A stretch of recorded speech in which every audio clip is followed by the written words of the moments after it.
حضرت ابو ہریرہ رضی اللہ تعالیٰ عنہ اس حدیث کے راوی ہیں، فرماتے ہیں کہ آپ صلی اللہ علیہ وسلم نے فرمایا،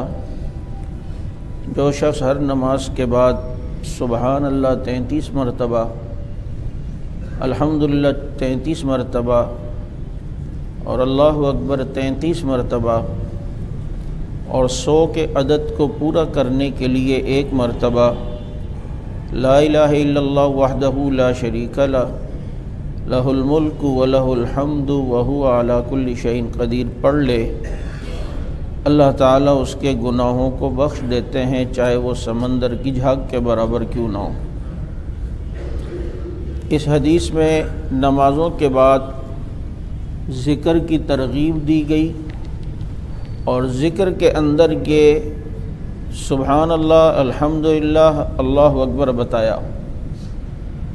اس حدیث میں یہ تعداد تینوں کی 33 مرتبہ ہے، اور 33 یہ 99 ہو گئے، اور 100 کے عدد کو پورا کرنے کے لیے آپ صلی اللہ علیہ وسلم نے فرمایا کہ ایک دفعہ پھر لا الہ الا اللہ وحدہ لا شریک لہ لہ الملک ولہ الحمد وہو علی کل شیء قدیر پڑھ لیں،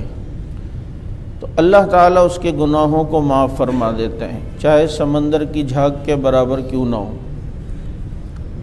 اب یہ جو ذکر اذکار سے گناہوں کی معافی کا جو حدیث میں آتا ہے، اس سے مراد ہوتے ہیں چھوٹے گناہ۔ جو بڑے بڑے گناہوں میں جو آدمی مبتلا ہے، وہ بغیر توبہ کے اور آئندہ نہ کرنے کے ارادے سے اور پچھتانے کے بغیر یہ معاف نہیں ہوتے،